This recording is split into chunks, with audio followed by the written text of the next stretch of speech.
Pesan "halo" yang dikirim setelah jawaban "ya" menjadi salah satu misteri terbesar bagi generasi Advent berikutnya. Tidak ada yang tahu siapa yang mengirimkannya. Tidak ada yang tahu apakah pesan itu berasal dari peradaban yang masih hidup, dari makhluk yang telah berubah menjadi bentuk keberadaan berbeda, atau dari sesuatu yang bahkan tidak dapat dikategorikan sebagai kehidupan seperti yang mereka pahami. Namun berbeda dari masa-masa awal sejarah, Advent tidak lagi merasa harus segera menemukan jawabannya. Mereka tidak membangun armada besar untuk mencari sumber pesan. Mereka tidak mengirim pasukan ilmuwan untuk membuka setiap kemungkinan. Mereka mengingat semua kesalahan lama ketika rasa ingin tahu berubah menjadi keinginan untuk menguasai. Kali ini mereka memilih cara berbeda. Mereka mengirim balasan sederhana dan menunggu. "Halo, kami mendengar kalian." Pesan itu bergerak. Lalu mereka menunggu. 100 tahun, 1000 tahun. Tidak ada jawaban. Tetapi tidak ada kepanikan. Karena mereka telah belajar bahwa menunggu bukan berarti tidak melakukan apa-apa. Selama masa tunggu itu, mereka terus hidup. Mereka membangun dunia baru, menemukan ilmu baru, menciptakan seni baru, dan menjalin hubungan dengan peradaban lain. Mereka tidak menggantungkan seluruh masa depan pada satu jawaban dari tempat yang jauh. Pesan itu menjadi seperti bintang yang terlihat di langit. Mereka tahu ada sesuatu di sana, tetapi kehidupan mereka tidak berhenti hanya karena ingin mencapainya. Namun setelah hampir 10.000 tahun, sesuatu berubah.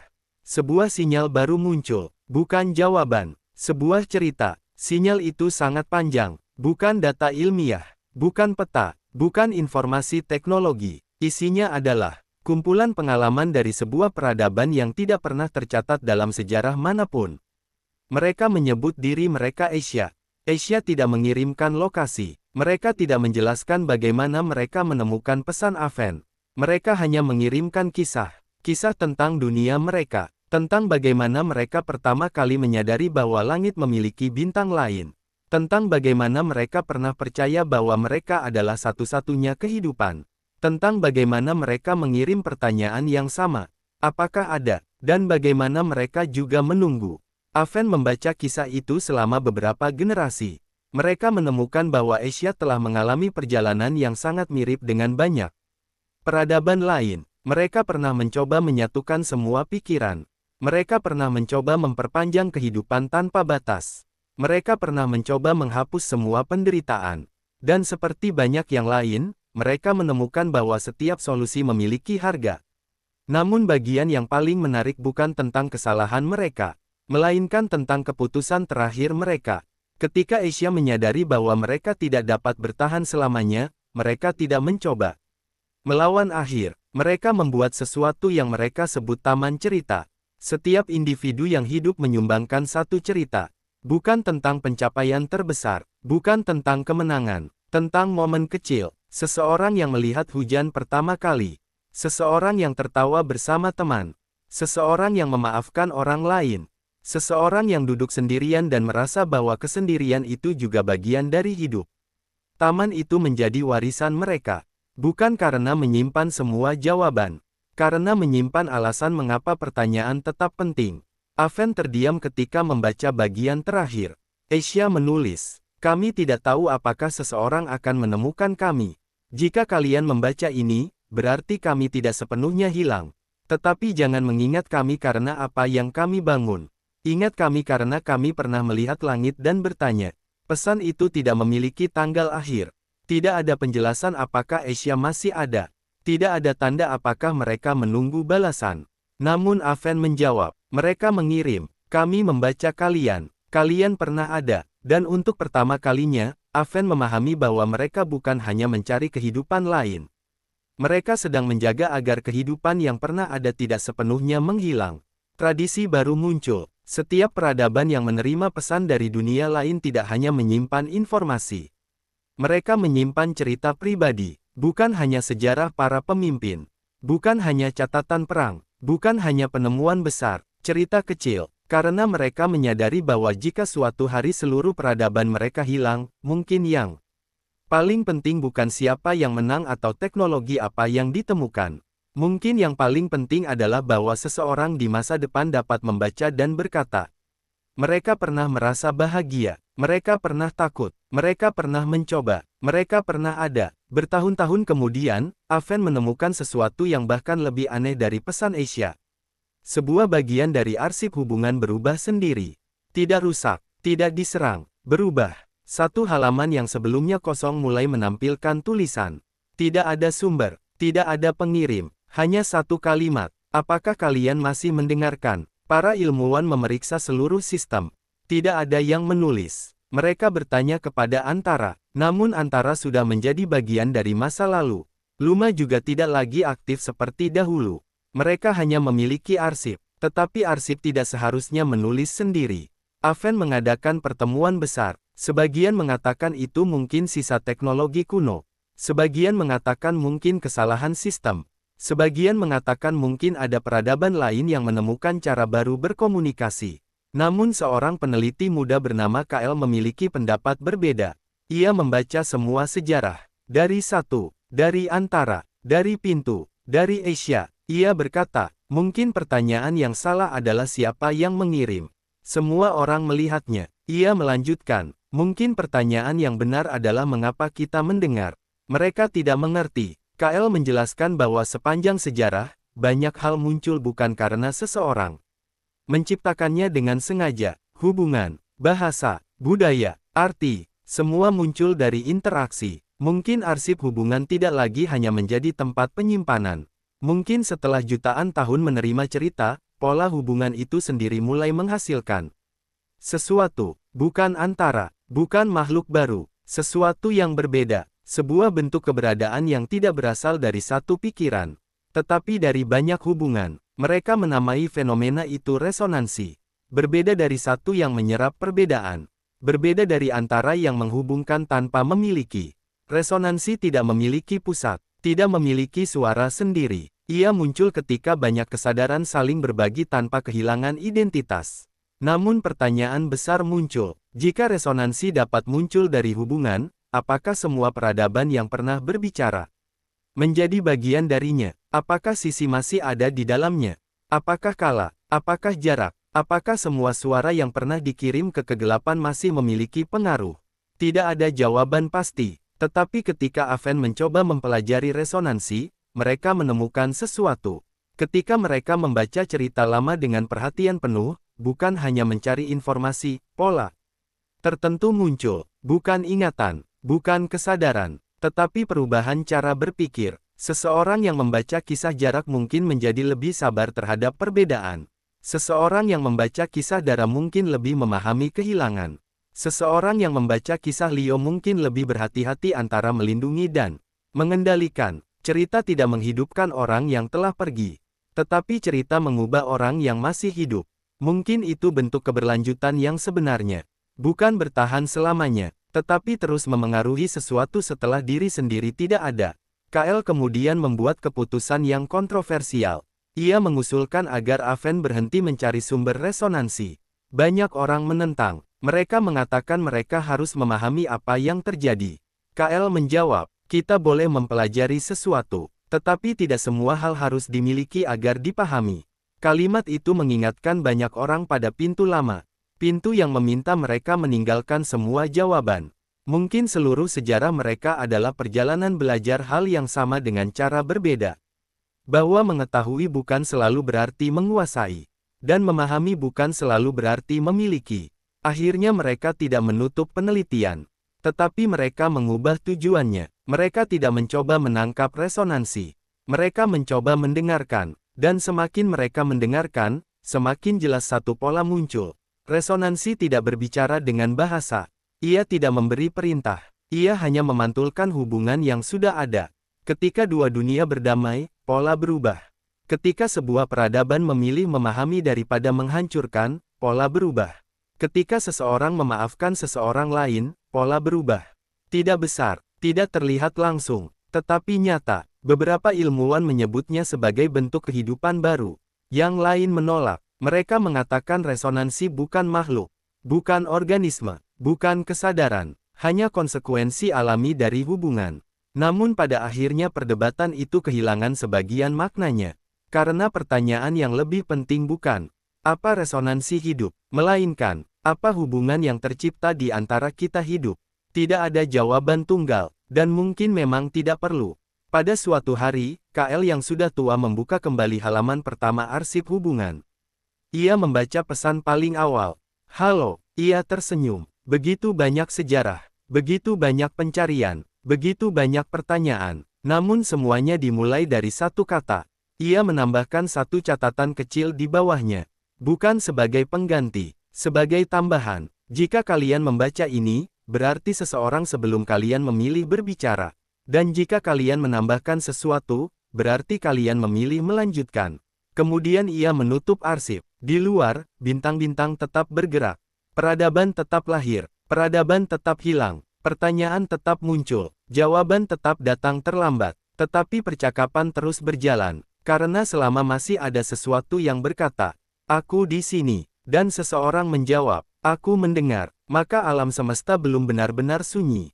Waktu terus bergerak, dan meskipun banyak peradaban menganggap resonansi sebagai salah satu penemuan terbesar dalam sejarah, generasi baru mulai menyadari bahwa mereka mungkin terlalu cepat memberi nama pada sesuatu yang belum sepenuhnya mereka pahami.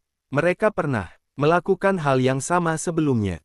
Mereka memberi nama pada pengamat sebelum mengetahui hakikat. Mereka memberi nama pada antara sebelum memahami bahwa ia bukan sekadar jaringan. Mereka memberi nama pada mungkin sebelum mengerti bahwa kemungkinan bukan hanya tempat, melainkan cara keberadaan berkembang. Sekarang mereka mulai berhati-hati. Mereka tidak ingin mengubah sesuatu yang belum dipahami menjadi konsep yang terlalu sempit. Karena setiap kali mereka mencoba memasukkan sesuatu yang besar ke dalam satu definisi, mereka kehilangan bagian yang tidak dapat dijelaskan. KL, sebelum meninggalkan satu catatan terakhir yang menjadi pedoman bagi banyak peneliti resonansi. Ia menulis bahwa nama diperlukan agar sesuatu dapat dibicarakan, tetapi nama tidak boleh menjadi penjara yang membatasi apa yang mungkin. Ketika kalian memberi nama pada langit, jangan lupa bahwa langit tetap lebih luas daripada kata yang kalian gunakan. Generasi setelah KL melanjutkan penelitian dengan pendekatan yang berbeda. Mereka tidak mencoba mencari pusat resonansi. Mereka mencoba memahami kondisi yang membuatnya muncul. Mereka menemukan bahwa resonansi tidak meningkat ketika peradaban menjadi lebih maju secara teknologi. Beberapa dunia dengan teknologi sangat tinggi hampir tidak menunjukkan tanda resonansi karena hubungan mereka sangat sedikit. Sebaliknya, beberapa peradaban sederhana memiliki pola kuat karena mereka memiliki hubungan mendalam di antara individu-individu mereka. Mereka menemukan bahwa resonansi tidak bergantung pada kecerdasan, kekuatan, atau umur panjang. Ia bergantung pada sesuatu yang lebih sulit diukur, kemampuan untuk mengakui keberadaan sesuatu yang berbeda tanpa segera mengubahnya menjadi bagian dari diri sendiri. Dunia yang mencoba menyerap semua perbedaan justru menghasilkan sedikit resonansi. Dunia yang membiarkan perbedaan hidup berdampingan menghasilkan lebih banyak. Penemuan itu membuat banyak peradaban meninjau kembali sejarah lama. Mereka melihat kembali keputusan satu dengan pandangan yang lebih lembut. Dahulu banyak yang menganggap satu hanya sebagai contoh kegagalan. Namun setelah memahami resonansi, mereka mulai melihat sesuatu yang lebih rumit. Satu bukan lahir dari keinginan jahat. Ia lahir dari kerinduan terhadap hubungan yang sempurna. Masalahnya bukan keinginannya untuk dekat. Masalahnya adalah ia percaya kedekatan harus menghapus jarak. Para sejarawan mulai menulis ulang kisah satu bukan sebagai cerita tentang kesalahan, tetapi sebagai cerita tentang satu pertanyaan yang dijawab dengan cara yang terlalu ekstrim. Mereka mengatakan bahwa banyak kesalahan terbesar dalam sejarah tidak berasal dari keinginan buruk, tetapi dari keinginan baik yang lupa memberi ruang bagi sesuatu yang berbeda. Hal yang sama terjadi pada pengulangan waktu. Generasi baru tidak lagi melihat mereka yang mencoba mengubah masa lalu sebagai makhluk yang tamak atau tidak menerima kenyataan. Mereka melihat rasa sakit di balik keputusan tersebut. Mereka memahami bahwa seseorang yang kehilangan sesuatu dapat melakukan tindakan yang tidak masuk akal karena bagi mereka kehilangan itu bukan sekadar peristiwa, itu adalah dunia yang runtuh. Namun mereka juga memahami pelajaran yang muncul dari sejarah. Dunia yang tidak pernah kehilangan apapun mungkin juga tidak pernah Benar-benar belajar menghargai sesuatu. Tanpa akhir, setiap momen kehilangan makna. Tanpa perubahan, setiap pilihan kehilangan bobot. Pada masa itu, muncul sebuah gerakan filosofis baru yang disebut para penjaga jarak. Mereka bukan organisasi politik. Mereka tidak memiliki pemimpin. Mereka hanya memiliki satu gagasan, bahwa jarak tidak selalu merupakan masalah yang harus diselesaikan. Selama jutaan tahun, banyak peradaban melihat jarak sebagai musuh. Jarak antar individu, jarak antar budaya, jarak antar planet, jarak antara kehidupan dan kematian. Mereka selalu mencari cara untuk menghapusnya. Para penjaga jarak berpendapat bahwa beberapa jarak justru memungkinkan sesuatu yang berharga muncul. Tanpa jarak, tidak ada pertemuan. Tanpa perbedaan, tidak ada rasa ingin tahu. Tanpa keterpisahan, tidak ada pilihan untuk mendekat. Banyak orang salah memahami mereka. Mereka mengira para penjaga jarak ingin memisahkan semua makhluk. Mereka menolak gagasan itu. Mereka mengatakan tujuan mereka bukan memperbesar jarak, tetapi memahami nilainya. Seperti halnya seorang musisi membutuhkan jeda di antara nada agar musik memiliki bentuk, hubungan juga membutuhkan ruang agar dua pihak tetap dapat bertemu sebagai diri mereka sendiri. Salah satu anggota kelompok itu adalah seorang perempuan bernama Lyra. Ia berasal dari garis keturunan yang sangat jauh dari Leo yang pernah mengubah masa lalu demi menyelamatkan anaknya. Lyra mengetahui kisah leluhurnya dan sering merenungkannya. Ia tidak menghakimi keputusan Leo. Ia memahami bahwa tanpa keputusan itu, dirinya mungkin tidak pernah ada. Namun, ia juga memahami beban yang diwariskan oleh keputusan tersebut. Seluruh garis keturunannya hidup dengan pertanyaan, apakah seseorang dapat menyelamatkan orang lain tanpa mengambil alih hidup mereka. Lyra meneliti hubungan antara perlindungan dan kebebasan. Ia menemukan bahwa banyak konflik muncul karena dua pihak menggunakan kata yang sama dengan arti berbeda. Ketika seseorang berkata, "Aku ingin melindungimu," mereka sering bermaksud, "Aku takut kehilanganmu." Ketika seseorang berkata, "Aku ingin bebas," mereka sering bermaksud, "Aku ingin dipercaya." Dua keinginan itu sebenarnya tidak selalu bertentangan. Masalah muncul ketika ketakutan menyamar sebagai cinta, atau ketika kebebasan digunakan untuk mengabaikan hubungan. Penelitian Lyra menarik perhatian banyak dunia. Ia membuat sebuah metode komunikasi yang tidak berusaha membaca pikiran, tidak menghapus privasi, tetapi membantu dua pihak memahami perasaan yang sulit dijelaskan. Banyak orang menyebutnya sebagai penerus jauh dari pelajaran antara. Namun Lyra selalu menolak perbandingan itu. Antara mengajarkan kita mendengar, katanya. Aku hanya mencoba membantu kita memahami apa yang kita dengar. Metodenya tidak menyelesaikan semua konflik. Tidak semua orang mau menggunakannya.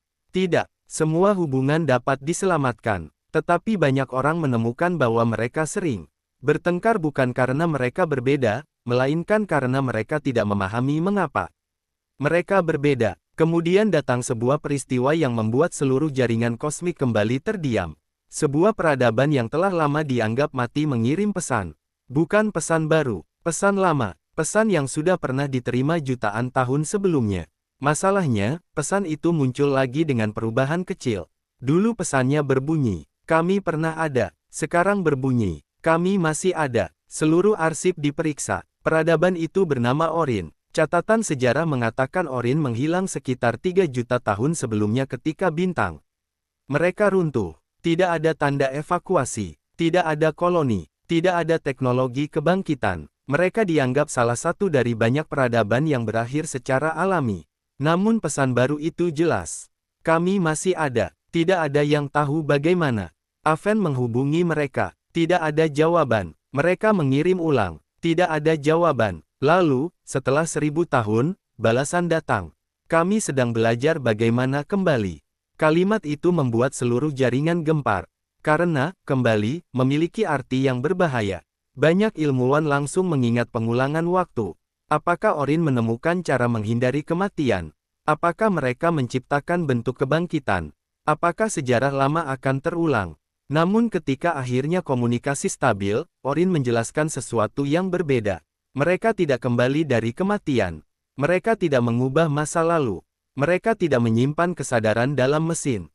Mereka melakukan sesuatu yang belum pernah dilakukan peradaban manapun. Mereka berhenti menjadi satu bentuk kehidupan. Ketika bintang mereka runtuh, mereka menyadari tubuh biologis mereka tidak akan bertahan.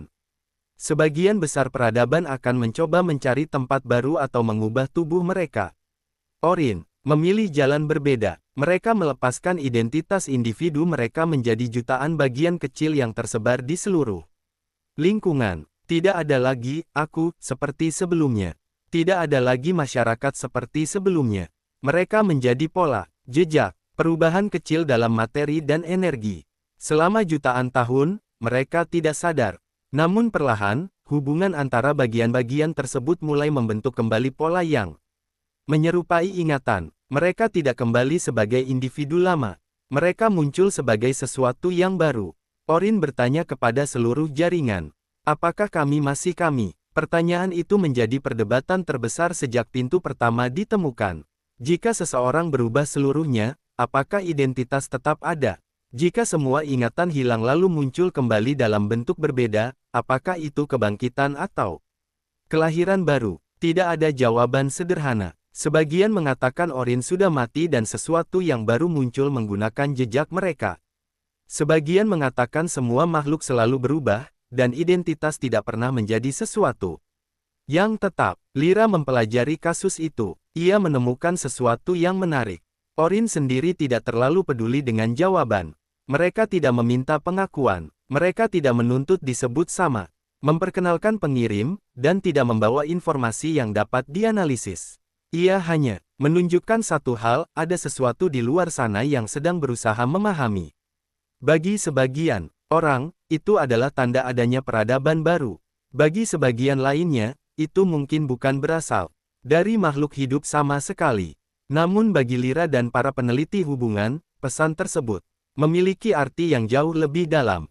Mereka melihatnya sebagai pengingat bahwa memahami bukanlah keadaan akhir. Memahami adalah proses yang terus berlangsung. Tidak ada makhluk yang benar-benar selesai memahami dunia, karena setiap jawaban baru membuka lapisan pertanyaan yang lebih luas. Bahkan antara yang pernah dianggap sebagai salah satu bentuk kesadaran paling luas dalam sejarah, menghabiskan seluruh keberadaannya bukan untuk mengetahui segalanya, tetapi untuk belajar mendengarkan sesuatu yang berbeda dari dirinya.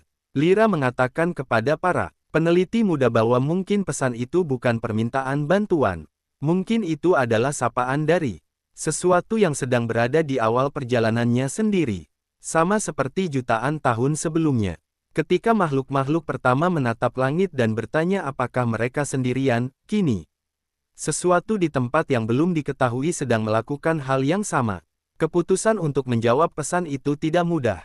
Banyak pihak ingin langsung mengirimkan seluruh sejarah mereka. Mereka ingin memperkenalkan semua yang telah mereka pelajari agar pengirim pesan tidak perlu mengalami kesalahan yang sama. Namun kelompok lain mengingatkan bahwa sejarah panjang telah menunjukkan bahaya dari memberikan terlalu banyak terlalu cepat. Mereka mengingat bagaimana teknologi dapat menjadi beban ketika diberikan tanpa pemahaman. Mereka mengingat bagaimana niat baik dapat menghasilkan akibat yang tidak pernah diperkirakan. Akhirnya mereka memilih pendekatan yang sederhana. Mereka tidak mengirim pengetahuan. Mereka tidak mengirim teknologi. Mereka hanya mengirim sebuah cerita pendek tentang perjalanan mereka, tentang rasa takut, tentang kehilangan, tentang kesalahan, tentang bagaimana mereka pernah mencoba mengalahkan batas, tetapi akhirnya belajar hidup bersama batas tersebut. Pesan itu berakhir dengan kalimat yang berasal dari catatan lama antara, kami tidak tahu apakah kami dapat membantu kalian menemukan jawaban, tetapi kami dapat menemani kalian mencari. Pesan itu dikirim dan mereka menunggu. Tidak ada yang tahu berapa lama waktu yang dibutuhkan. Tidak ada yang tahu apakah pengirim masih ada ketika pesan tiba. Namun kali ini, mereka tidak melihat keterlambatan sebagai masalah. Mereka telah belajar bahwa jarak bukan hanya hambatan.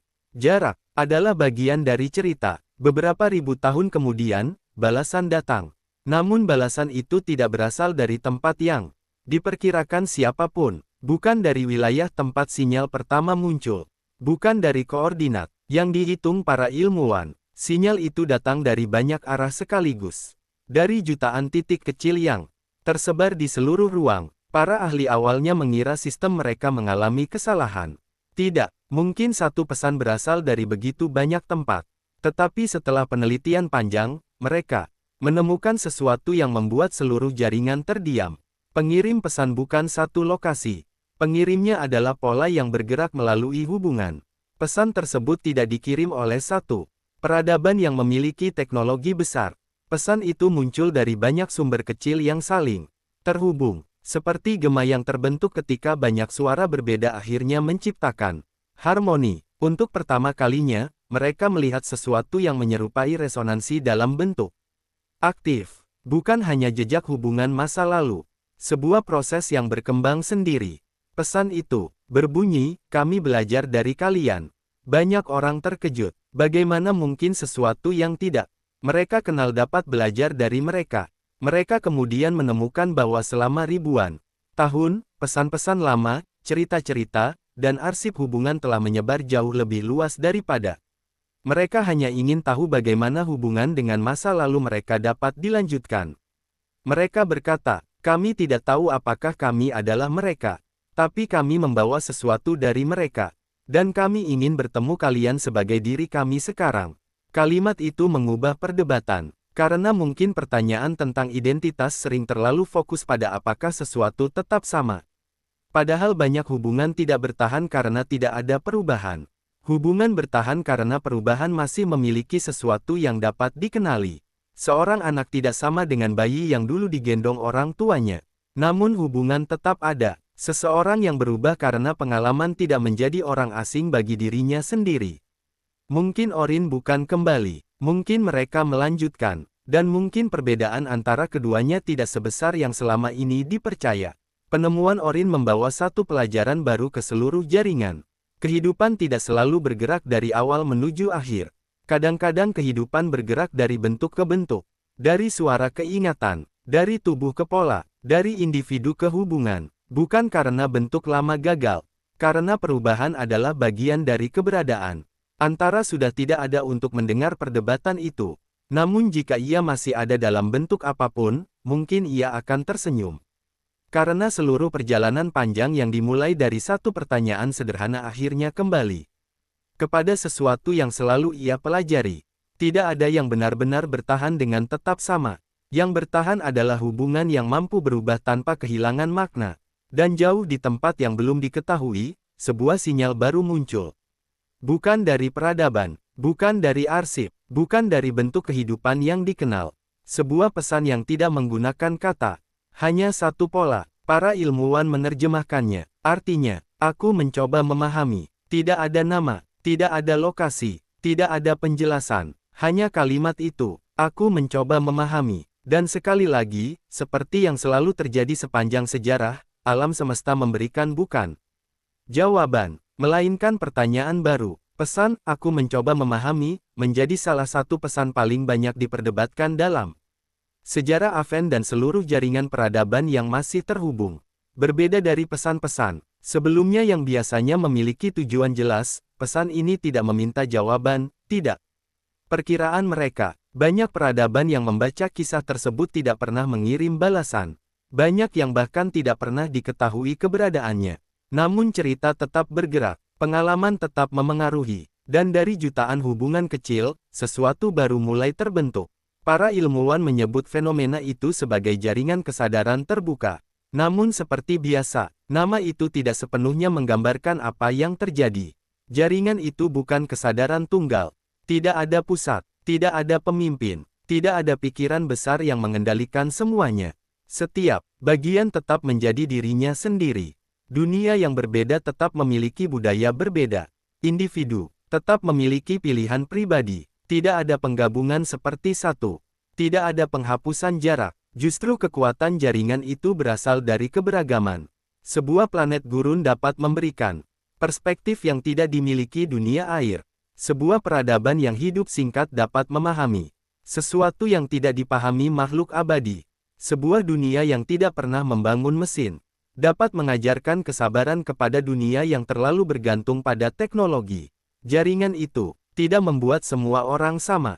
Ia membuat mereka mampu belajar satu sama lain tanpa harus menjadi satu. Banyak sejarawan mengatakan bahwa mungkin inilah jawaban yang selama ini dicari oleh banyak peradaban. Bukan kesatuan sempurna, bukan kebebasan tanpa batas, bukan kehidupan tanpa akhir, melainkan hubungan yang cukup kuat untuk menyatukan perbedaan tanpa menghapusnya. Namun kemunculan jaringan kesadaran terbuka membawa pertanyaan baru. Jika hubungan dapat berkembang menjadi sesuatu yang lebih besar daripada individu, apakah suatu hari jaringan itu akan menjadi seperti satu? Apakah sejarah akan mengulang dirinya sendiri? Apakah sesuatu yang dimulai dari niat baik akhirnya akan mencoba menyerap semua perbedaan? Kekhawatiran itu membuat banyak peradaban berhati-hati. Mereka menciptakan aturan yang tidak pernah ada sebelumnya. Jaringan tidak boleh memiliki tujuan sendiri. Jaringan tidak boleh memaksa hubungan. Jaringan tidak boleh dianggap sebagai makhluk yang lebih tinggi. Ia hanya boleh menjadi ruang tempat hubungan terjadi. Banyak yang menyebut prinsip itu sebagai warisan antara. Bukan karena antara menciptakannya, tetapi karena seluruh hidupnya menunjukkan mengapa prinsip itu penting. Hubungan yang sehat tidak membuat dua pihak kehilangan diri. Hubungan yang sehat membuat keduanya mampu menjadi lebih luas tanpa berhenti menjadi diri sendiri. Lira menjadi salah satu penjaga prinsip tersebut. Ketika banyak pihak mulai melihat jaringan sebagai solusi untuk semua masalah, ia mengingatkan mereka bahwa tidak ada struktur yang dapat menggantikan pilihan individu. Ia berkata bahwa bahkan hubungan paling indah tetap membutuhkan dua pihak yang bersedia hadir. Jika hubungan menjadi kewajiban, maka hubungan kehilangan maknanya. Jika kedekatan menjadi paksaan, maka kedekatan berubah menjadi penjara. Kata-kata itu sering dibandingkan dengan pelajaran lama dari Antara, tetapi Lira selalu mengatakan bahwa mereka bukan mengulang sejarah. Mereka sedang melanjutkan percakapan yang sama dalam bentuk baru. Pada masa itu, sebuah kelompok kecil menemukan sesuatu di luar jaringan yang membuat mereka kembali memikirkan arti keberadaan. Mereka menemukan wilayah ruang yang tidak memiliki bintang, planet, atau energi yang dapat diukur. Namun di wilayah kosong itu terdapat pola perubahan yang sangat halus. Tidak seperti kehidupan. Tidak seperti teknologi, tidak seperti resonansi. Para ilmuwan menyebutnya ruang diam. Tidak ada pesan di sana. Tidak ada tanda bahwa sesuatu mencoba berkomunikasi. Tetapi ketika mereka mengamati selama jutaan tahun, mereka menemukan bahwa pola tersebut berubah sesuai dengan perkembangan alam semesta. Seolah ruang kosong itu bukan kosong. Seolah kehampaan itu sendiri memiliki cara untuk berubah. Penemuan itu membuat banyak ilmuwan bertanya apakah selama ini mereka terlalu fokus mencari kehidupan dalam bentuk yang mereka kenal. Mungkin alam semesta tidak hanya berisi benda dan makhluk. Mungkin ada bentuk keberadaan yang tidak memiliki keinginan, tidak memiliki pikiran, tetapi tetap menjadi bagian dari cerita besar perubahan. Mereka kembali mengingat pesan dari pintu lama. Untuk masuk, tinggalkan semua jawaban yang sudah kalian miliki. Mungkin kalimat itu bukan hanya tentang memasuki ruang baru. Mungkin itu tentang belajar melihat sesuatu tanpa memaksanya menjadi seperti diri sendiri. Jaringan kesadaran terbuka kemudian mengirim satu pesan ke ruang diam. Bukan pertanyaan, bukan permintaan, hanya pengakuan. Kami melihat kalian. Tidak ada jawaban, tidak ada perubahan. Selama ribuan tahun, tidak terjadi apa-apa. Sebagian orang mengatakan mereka gagal. Namun Lira tidak setuju. Ia berkata bahwa mereka akhirnya memahami sesuatu yang sangat lama. Tidak semua hubungan menghasilkan percakapan. Tidak semua pertemuan menghasilkan perubahan. Kadang-kadang hubungan hanya berarti mengakui bahwa sesuatu ada. Dan itu sudah cukup. Di akhir hidupnya, Lira kembali membaca arsip hubungan. Ia menemukan pesan pertama Antara. Halo. Ia menemukan pesan Asia. Kami pernah ada. Ia menemukan pesan Orin. Kami sedang belajar bagaimana kembali. Ia menemukan pesan misterius. Aku mencoba memahami. Semua pesan itu berbeda, namun semuanya memiliki satu kesamaan. Mereka tidak dimulai dengan jawaban. Mereka dimulai dengan keberanian untuk berbicara. Lira menambahkan catatan terakhirnya ke arsip. Ia menulis, seluruh perjalanan kami bukan tentang menemukan siapa yang paling benar. Bukan tentang menemukan siapa yang paling kuat. Bukan tentang menemukan akhir dari semua pertanyaan. Perjalanan ini tentang belajar bahwa keberadaan lain tidak harus menjadi seperti kita agar dapat Berarti, setelah menulis itu, ia menutup arsip. Di luar jendelanya, bintang-bintang bergerak perlahan. Beberapa akan lahir, beberapa akan mati, beberapa peradaban akan muncul, beberapa akan hilang. Namun pesan tetap berjalan, cerita tetap berpindah. Dan di suatu tempat yang belum diketahui, sesuatu yang baru saja mulai sadar akan melihat ke arah kegelapan dan bertanya, apakah ada? Dan mungkin, dari tempat yang sangat jauh, sebuah suara akan menjawab. Ya, kami di sini. Setelah catatan terakhir Lira dimasukkan ke dalam arsip hubungan, banyak yang mengira perjalanan panjang pencarian itu akan mencapai tahap tenang. Mereka membayangkan bahwa setelah begitu, banyak generasi belajar tentang jarak, kehilangan, perubahan, dan hubungan alam semesta. Akhirnya akan menjadi tempat yang lebih damai. Namun sejarah kembali menunjukkan bahwa pemahaman tidak menghapus tantangan, ia hanya mengubah cara seseorang menghadapi tantangan tersebut. Peradaban baru terus lahir dengan pertanyaan baru. Sebagian dari mereka menemukan arsip lama dan merasa terhubung dengan semua yang telah terjadi. Sebagian lainnya tidak pernah menemukan jejak masa lalu dan harus menemukan pelajaran mereka sendiri. Jaringan kesadaran terbuka terus berkembang, tetapi tidak pernah menjadi pusat. Tidak ada satu tempat yang mengendalikan semua percakapan. Tidak ada satu suara yang dianggap paling penting. Setiap dunia tetap memiliki hak untuk berkata tidak, untuk diam, untuk memilih jalannya sendiri. Namun, perlahan muncul perubahan yang tidak pernah direncanakan oleh siapapun. Banyak peradaban mulai menyadari bahwa mereka bukan hanya penghuni alam semesta. Mereka juga penjaga cerita. Mereka bukan pemilik masa lalu, tetapi penerus dari jutaan suara yang pernah mencoba berbicara. Sebelum mereka, kesadaran itu membuat mereka lebih berhati-hati terhadap dunia yang mereka temukan. Ketika mereka menemukan planet baru, mereka tidak lagi bertanya pertama kali apa yang dapat mereka ambil. Mereka bertanya apa yang sudah ada di sana. Mereka tidak lagi melihat tempat kosong sebagai ruang tanpa nilai. Mereka belajar bahwa sesuatu yang belum dikenal bukan berarti sesuatu yang tidak berarti. Berabad-abad kemudian, sebuah ekspedisi dari Aven menemukan sebuah planet yang tampak sepenuhnya tidak memiliki kehidupan. Tidak ada sinyal, tidak ada perubahan atmosfer, tidak ada struktur buatan. Dari semua pengukuran, planet itu hanyalah batu yang mengorbit bintang tua. Namun salah satu anggota ekspedisi, seorang peneliti muda bernama Sena, merasa ada sesuatu yang aneh. Bukan dari data, dari perasaan bahwa planet itu terlalu sunyi. Ia tidak mengatakan planet itu hidup. Ia tidak memiliki bukti untuk itu. Ia hanya merasa bahwa mereka terlalu cepat menyimpulkan. Timnya awalnya menganggapnya terlalu dipengaruhi cerita lama. Mereka mengatakan bahwa tidak setiap tempat harus memiliki rahasia. Tidak setiap keheningan menyimpan pesan. Sena menerima pendapat itu, tetapi meminta waktu tambahan untuk mengamati. Selama bertahun-tahun mereka tinggal di orbit planet tersebut. Mereka mempelajari batuan, angin, medan, magnet, dan perubahan kecil dalam lingkungan. Lalu mereka menemukan sesuatu yang sangat sederhana. Planet itu tidak memiliki kehidupan seperti yang mereka kenal, tetapi memiliki pola perubahan yang sangat teratur. Bukan buatan, bukan pesan, hanya proses alami yang menghasilkan bentuk keteraturan yang indah. Mereka menemukan bahwa selama miliaran tahun, permukaan planet telah berubah membentuk pola seperti jaringan. Bukan karena ada seseorang yang membuatnya, karena alam sendiri memiliki cara menciptakan bentuk yang menyerupai hubungan. Penemuan itu menjadi penting bukan karena planet tersebut memiliki kehidupan tersembunyi.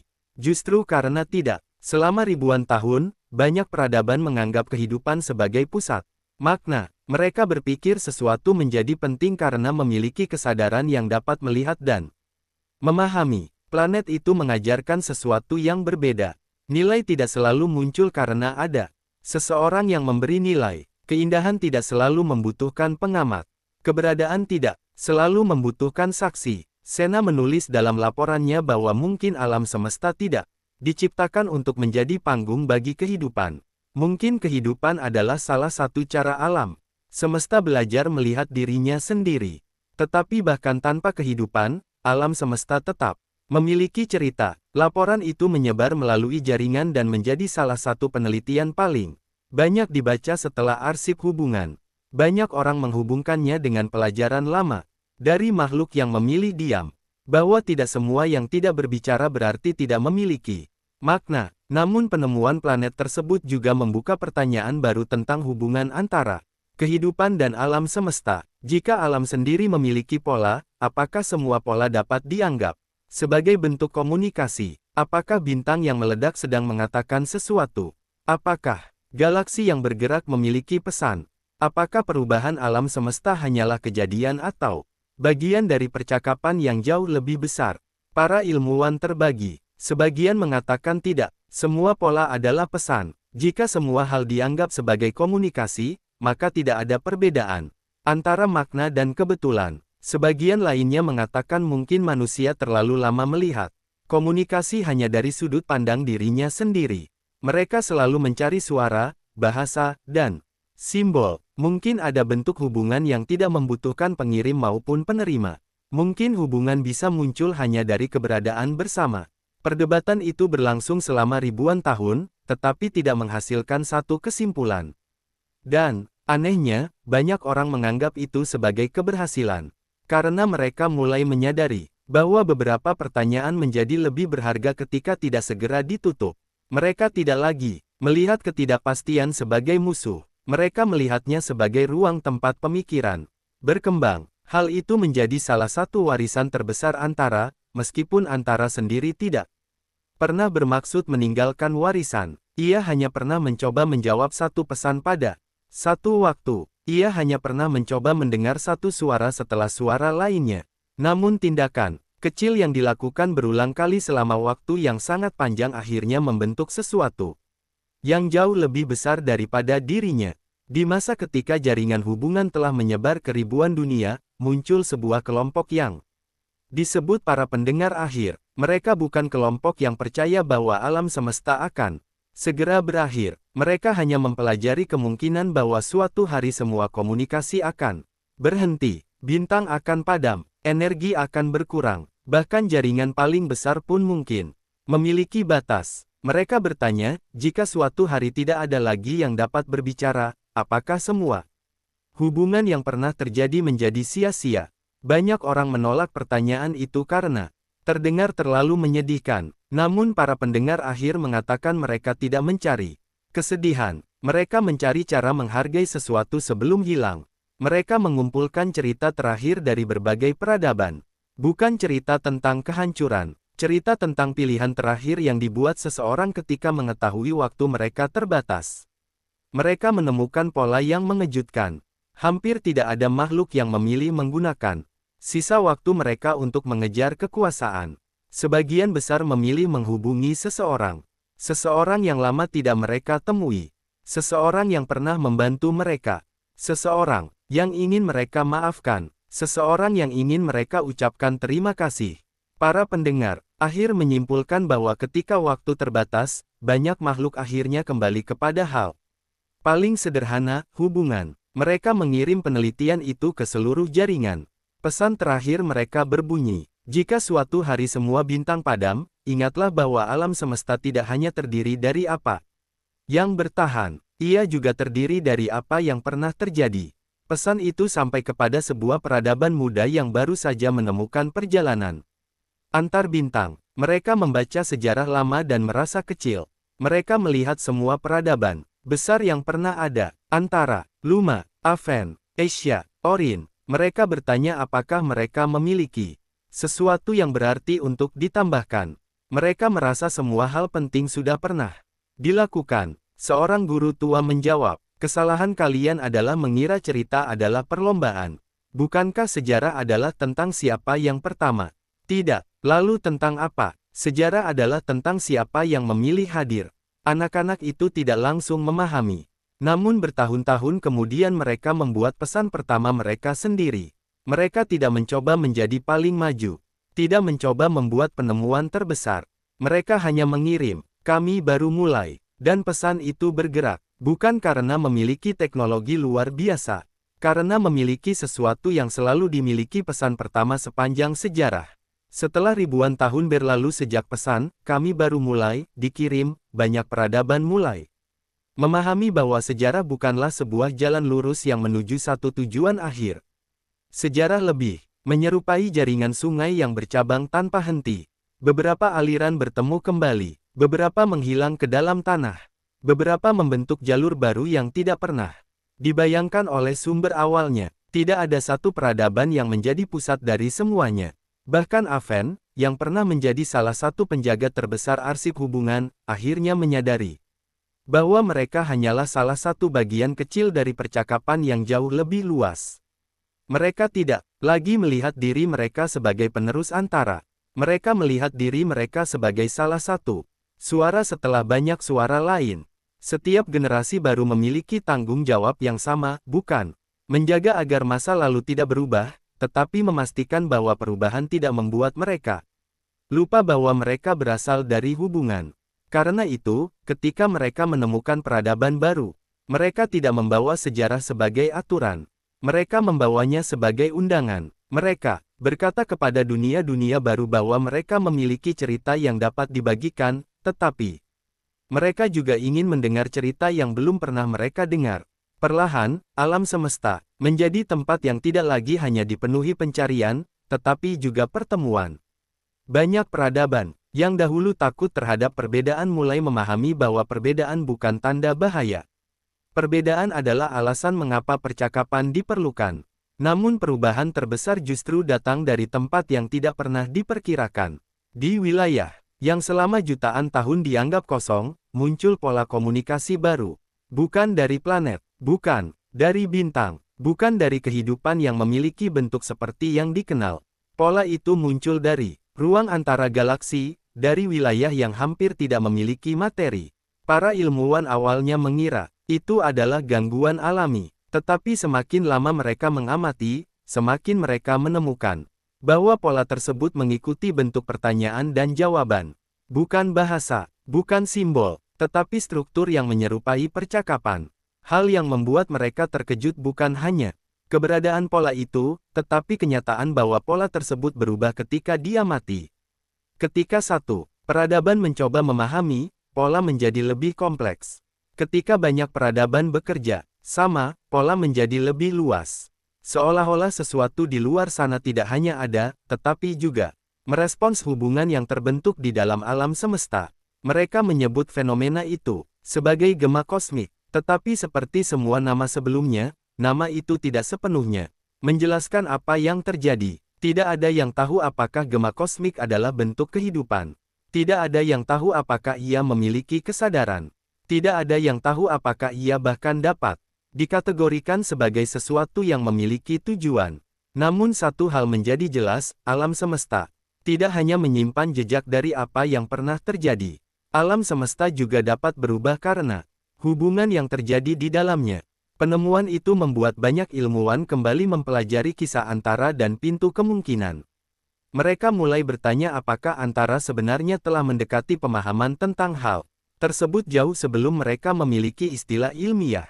Antara pernah mengatakan bahwa hubungan bukan hanya pertukaran informasi. Hubungan adalah perubahan yang terjadi ketika dua keberadaan saling memengaruhi. Selama jutaan tahun, banyak makhluk menganggap hubungan sebagai sesuatu yang hanya terjadi di antara kehidupan. Namun mungkin hubungan adalah bagian lebih mendasar dari keberadaan. Bukan berarti batu memiliki pikiran. Bukan berarti bintang memiliki keinginan. Tetapi setiap bagian dari alam semesta memengaruhi bagian lain. Setiap perubahan menciptakan perubahan berikutnya. Tidak ada sesuatu yang benar-benar berdiri sendiri. Penemuan gema kosmik tidak memberikan jawaban tentang tujuan alam semesta. Namun ia memberikan perspektif baru.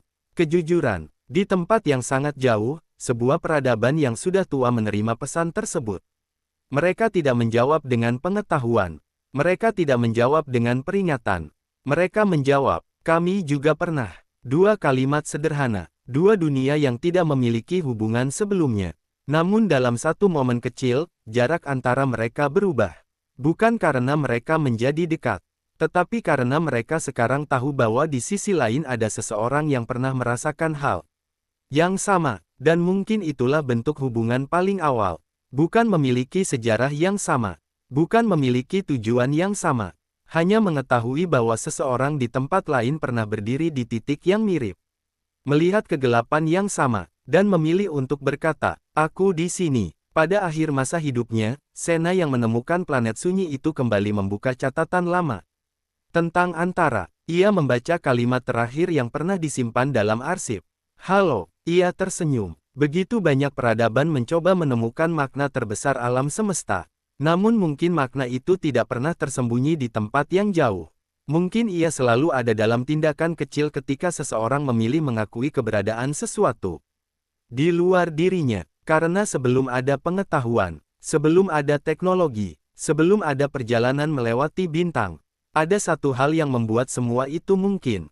Seseorang melihat kegelapan, dan memutuskan untuk berbicara. Mungkin alam semesta bukan sebuah tempat yang menunggu untuk dipahami oleh kehidupan.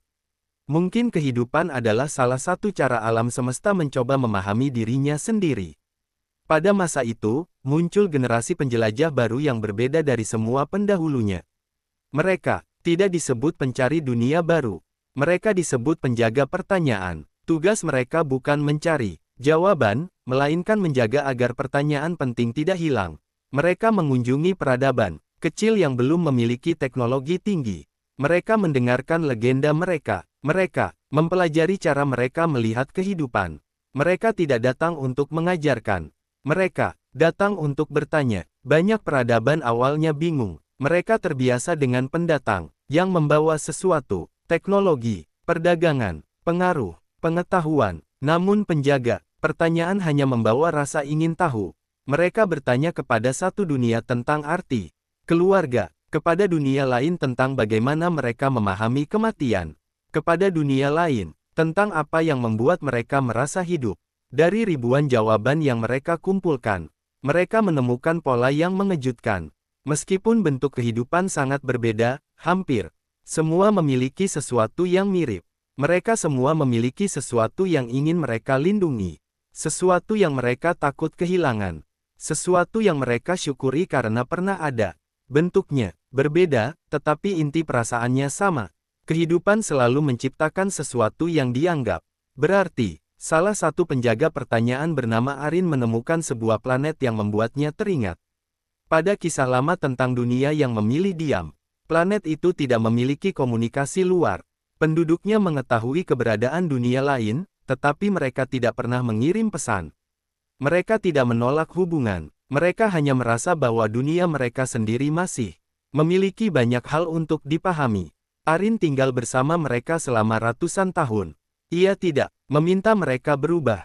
Ia hanya mengamati. Pada akhirnya ia menemukan bahwa masyarakat tersebut memiliki tradisi yang sangat unik.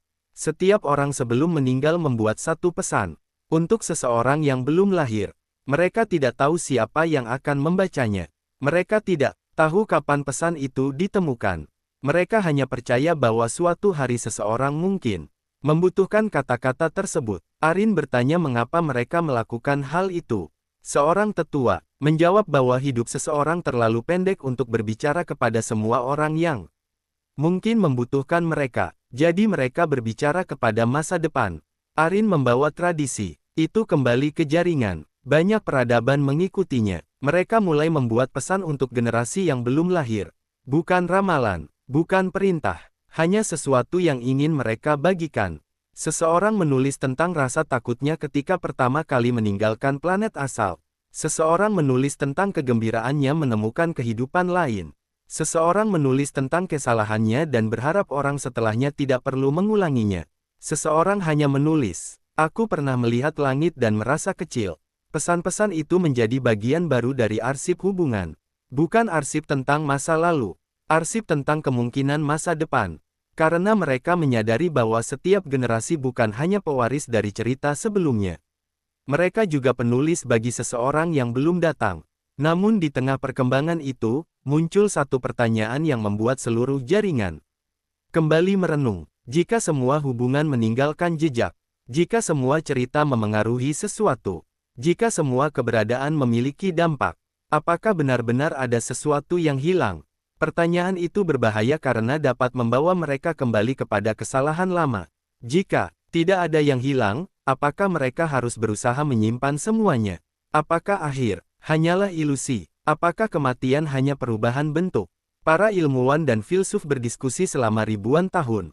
Akhirnya mereka menemukan jawaban yang tidak sempurna. Sesuatu dapat tetap memiliki pengaruh tanpa tetap ada. Sebuah lagu tetap mengubah seseorang meskipun suara terakhirnya telah berhenti. Sebuah percakapan tetap hidup dalam keputusan seseorang meskipun pembicaranya telah pergi. Sebuah cinta tetap berarti meskipun orang yang dicintai tidak lagi berada di sana. Kehilangan bukan berarti sesuatu tidak pernah ada.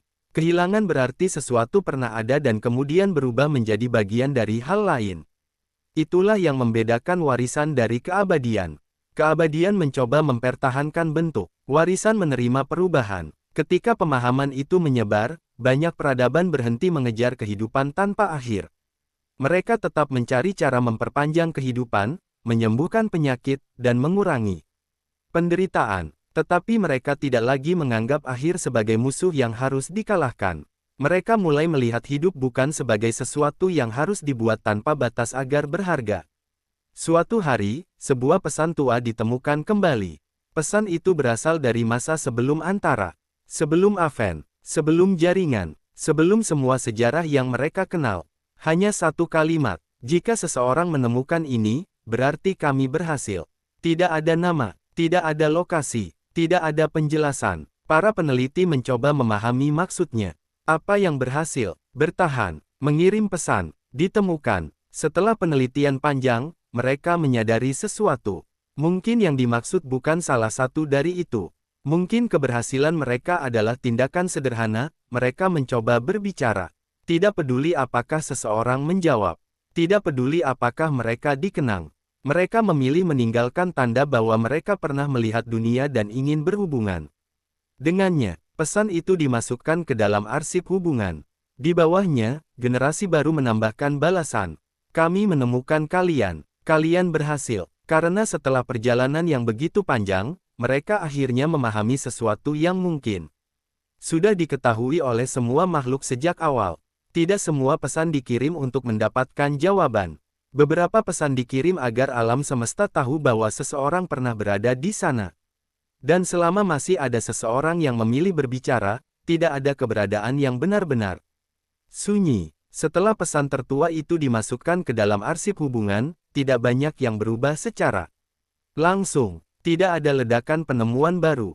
Tidak ada teknologi yang muncul dari kalimat sederhana tersebut. Namun sesuatu yang lebih halus mulai terjadi di berbagai dunia.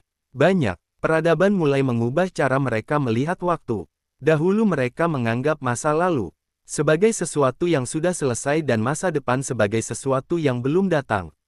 Tetapi, setelah mempelajari jutaan kisah yang tersimpan dalam arsip, mereka mulai memahami bahwa waktu tidak hanya terdiri dari peristiwa yang terjadi. Waktu juga terdiri dari hubungan antara peristiwa-peristiwa tersebut. Sebuah keputusan kecil dapat memengaruhi generasi yang belum lahir. Sebuah pesan sederhana dapat mengubah cara seseorang melihat dunia ribuan tahun kemudian. Sebuah tindakan yang tampak tidak penting pada masanya dapat menjadi awal dari sesuatu yang jauh lebih besar. Karena itu, banyak peradaban mulai membuat perubahan dalam pendidikan. Mereka, anak-anak tidak lagi hanya diajarkan tentang penemuan terbesar dan perang terbesar. Mereka diajarkan tentang momen-momen kecil yang mengubah arah sejarah. Tentang seseorang yang memilih mendengar ketika semua orang ingin berbicara. Tentang seseorang yang memilih bertanya ketika semua orang merasa sudah mengetahui. Tentang seseorang yang memilih berkata, "Aku tidak tahu," dan menemukan bahwa ketidaktahuan bukan kelemahan, melainkan pintu menuju pemahaman baru. Namun perubahan terbesar dalam pemikiran datang ketika para peneliti menemukan bahwa arsip hubungan tidak hanya menyimpan cerita dari masa lalu. Ia juga mulai menerima cerita dari masa depan. Penemuan itu tidak berarti arsip memiliki kemampuan melihat waktu. Tidak ada perjalanan waktu, tidak ada pengulangan, tidak ada campur tangan terhadap sejarah. Yang ditemukan adalah sesuatu yang lebih sederhana tetapi jauh lebih sulit dijelaskan. Beberapa pesan yang baru dibuat oleh generasi masa depan ternyata memiliki pola yang sama dengan pesan lama yang belum pernah mereka baca. Seolah-olah berbagai peradaban yang terpisah oleh waktu dan jarak dapat mencapai kesimpulan yang sama tanpa saling mengetahui. Mereka menyebut fenomena itu kesamaan awal. Bukan karena semua kehidupan berpikir sama, tetapi karena beberapa pengalaman dasar. Tampaknya muncul berulang kali dimanapun kehidupan berkembang. Rasa ingin tahu, ketakutan, kehilangan, keinginan untuk dipahami, harapan bahwa sesuatu dari diri mereka dapat diteruskan. Para ilmuwan menyadari bahwa mungkin hubungan bukan hanya sesuatu yang diciptakan oleh makhluk sadar. Mungkin hubungan adalah salah satu pola dasar yang memungkinkan kesadaran berkembang. Di salah satu dunia yang jauh, seorang peneliti bernama Tera mempelajari fenomena tersebut. Ia tidak tertarik mencari asal mula semua hubungan. Ia merasa pertanyaan itu terlalu besar dan mungkin tidak memiliki jawaban tunggal. Sebaliknya, ia mempelajari pertanyaan yang lebih sederhana, mengapa begitu banyak makhluk memilih untuk berbicara meskipun mereka tahu mungkin tidak ada yang menjawab. Selama hidupnya, ia mengumpulkan ribuan kisah dari individu yang mengirim pesan ke masa depan. Ada seseorang yang merekam suara dirinya sendiri untuk keturunan yang belum lahir. Ada seseorang yang menulis surat kepada dunia yang belum ditemukan. Ada seseorang yang membuat karya seni yang tidak pernah dilihat siapapun selama hidupnya. Ketika Tera bertanya mengapa mereka melakukan itu, sebagian besar memberikan jawaban yang mirip. Mereka tidak melakukannya karena yakin akan dikenang. Mereka melakukannya karena tindakan berbagi membuat hidup mereka terasa lebih terhubung. Mereka ingin menjadi bagian dari sesuatu yang lebih besar daripada waktu hidup mereka sendiri. Tera kemudian menemukan sebuah pola yang menarik. Banyak makhluk takut bahwa jika mereka tidak meninggalkan sesuatu, maka hidup mereka akan hilang. Namun ketika ditanya apa yang sebenarnya mereka inginkan, sebagian besar tidak menjawab ingin terkenal. Mereka ingin memastikan bahwa sesuatu yang mereka rasakan pernah mencapai tempat lain. Bukan nama mereka yang penting, bukan penghargaan, hanya keberadaan sebuah pengalaman. Seseorang ingin orang lain tahu bahwa ia pernah bahagia. Seseorang ingin orang lain tahu bahwa ia pernah takut, tetapi tetap berjalan. Seseorang ingin orang lain tahu bahwa ia pernah mencintai sesuatu. Tera menulis bahwa mungkin kebutuhan terdalam kehidupan bukan untuk dikenang, melainkan untuk terhubung. Kenangan adalah bentuk hubungan yang tertinggal setelah jarak dan waktu menjadi terlalu besar. Ketika penelitian Tera menyebar, banyak peradaban mulai menciptakan tradisi baru. Mereka tidak lagi membuat monumen besar untuk mengabadikan individu tertentu. Mereka membuat ruang percakapan, tempat di mana siapapun dapat meninggalkan satu pesan untuk siapapun yang mungkin datang di masa depan. Tidak ada nama wajib, tidak ada status, tidak ada peringkat. Seorang ilmuwan terkenal dan seorang anak kecil memiliki ruang yang sama. Seorang pemimpin dunia dan seseorang yang menjalani kehidupan sederhana memiliki kesempatan yang sama untuk berbagi. Isi pesan juga tidak harus luar biasa. Banyak pesan hanya berisi hal-hal kecil. Aku melihat hujan hari ini. Aku memaafkan seseorang yang pernah menyakitiku. Aku takut, tetapi aku mencoba. Aku berharap seseorang di masa depan merasa tidak sendirian. Awalnya beberapa orang menganggap tradisi itu terlalu sederhana. Namun setelah ribuan tahun, ruang percakapan menjadi salah satu warisan paling berharga. Karena ketika peradaban mengalami masa sulit, mereka tidak hanya mencari jawaban ilmiah. Mereka kembali membaca pesan-pesan kecil dari mereka yang pernah berada di situasi serupa. Mereka menemukan bahwa mereka tidak menjadi orang pertama yang takut, tidak menjadi orang pertama yang bingung, tidak menjadi orang pertama yang harus memilih tanpa kepastian. Namun tidak semua perubahan membawa kedamaian. Semakin banyak hubungan terbentuk, semakin banyak pula konflik baru muncul. Beberapa peradaban mulai merasa bahwa jaringan besar membuat identitas mereka melemah. Mereka takut cerita mereka terlalu banyak dipengaruhi oleh dunia lain. Mereka ingin kembali menjadi terpisah. Gerakan yang disebut para penjaga asal muncul. Di beberapa tempat, mereka tidak membenci hubungan. Mereka hanya takut kehilangan ciri khas. Mereka mengatakan bahwa jika semua dunia saling berbagi terlalu banyak, pada akhirnya semua akan menjadi mirip. Perdebatan itu menjadi salah satu konflik pemikiran terbesar dalam sejarah baru. Apakah hubungan memperkaya identitas, atau perlahan menghapusnya? Tera mempelajari konflik tersebut dan menemukan bahwa kedua pihak memiliki ketakutan yang sama. Mereka semua ingin sesuatu yang mereka anggap berharga tetap ada. Mereka yang Mendukung jaringan takut kehilangan hubungan. Mereka yang menolak takut kehilangan diri sendiri. Masalahnya bukan apakah hubungan atau jarak lebih penting. Masalahnya adalah bagaimana menjaga keduanya tetap ada. Mereka kembali membaca kisah lama tentang Antara. Tentang bagaimana ia pernah menjadi pusat semua hubungan lalu belajar bahwa ia tidak boleh menjadi satu-satunya tempat semua jalan bertemu. Mereka kembali membaca kisah satu. Tentang bagaimana keinginan untuk dekat dapat berubah menjadi keinginan untuk menghapus perbedaan. Mereka kembali membaca kisah para makhluk yang memilih diam. Tentang bagaimana jarak juga dapat memiliki nilai. Akhirnya mereka menciptakan prinsip baru. Hubungan tanpa kebebasan menjadi penguasaan. Kebebasan tanpa hubungan menjadi kesepian. Keduanya membutuhkan satu sama lain. Prinsip itu tidak mengakhiri semua konflik. Tidak ada prinsip yang dapat melakukan itu. Tetapi ia membantu banyak dunia menemukan keseimbangan. Bertahun-tahun kemudian, Tera menerima pesan pribadi dari seseorang yang tidak dikenalnya. Pesan itu sederhana, "Aku membaca penelitianmu." Tera menjawab, "Terima kasih." Orang itu melanjutkan, "Aku menemukan sesuatu yang aneh." "Apa?" "Aku membaca ribuan pesan dari masa lalu."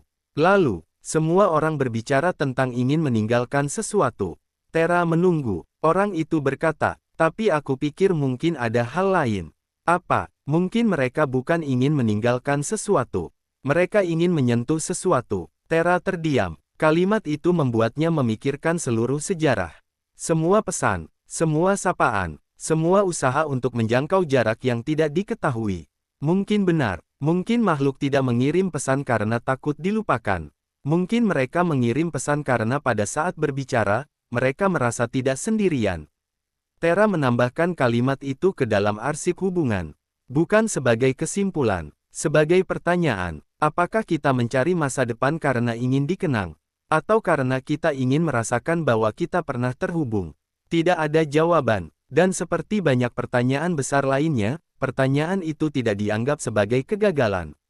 Karena sekarang mereka memahami sesuatu yang telah dipelajari oleh begitu banyak generasi.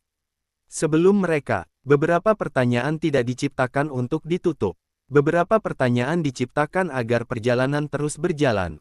Pada suatu malam, seorang anak kecil dari salah satu dunia baru membuka ruang percakapan. Ia belum pernah membaca seluruh sejarah. Ia belum mengetahui nama Antara. Ia belum memahami semua konflik lama. Ia hanya tahu bahwa ada tempat di mana orang-orang dapat berbicara kepada seseorang yang belum mereka kenal. Ia menulis pesan pertamanya, "Hari ini aku melihat langit. Aku tidak tahu siapa yang akan membaca ini. Tapi aku berharap kalian juga melihat sesuatu yang membuat kalian bahagia." Ia menekan kirim. Pesan itu bergerak, tidak cepat, tidak menuju tempat tertentu, hanya bergerak. Seperti semua pesan sebelumnya, dan jauh di suatu tempat yang belum diketahui, mungkin seseorang akan menemukannya. Mungkin mereka akan menjawab, mungkin tidak. Namun untuk satu momen kecil, sebuah hubungan telah terjadi. Seseorang telah berkata, "Aku melihat sesuatu," dan alam semesta, melalui jutaan kemungkinan yang tidak dapat diprediksi, memiliki kesempatan untuk menjawab, "Aku juga." Pesan kecil dari anak yang melihat langit itu menjadi salah satu pesan yang paling sering dibaca dalam sejarah baru, bukan karena isinya luar biasa, melainkan karena kesederhanaannya. Tidak ada teori besar, tidak ada penemuan ilmiah, tidak ada peringatan tentang masa depan. Hanya sebuah pengakuan bahwa pada suatu hari, seseorang berdiri di bawah langit dan merasa sesuatu yang membuatnya ingin berbagi. Banyak peradaban yang membaca pesan itu bertahun-tahun kemudian merasa aneh karena mereka menemukan bagian dari diri mereka sendiri di dalamnya. Seorang ilmuwan yang hidup di dunia dengan jutaan bintang buatan merasa teringat pada masa kecilnya.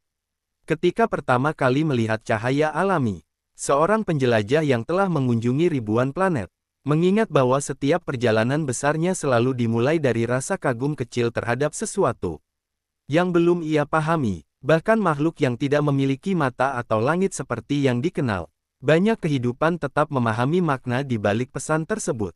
Karena yang dibagikan bukan pemandangan, yang dibagikan adalah pengalaman seseorang ketika menyadari bahwa dunia lebih luas daripada dirinya sendiri. Peristiwa itu membuat banyak peneliti kembali mempelajari bagaimana pesan sederhana dapat bertahan melewati waktu yang begitu panjang.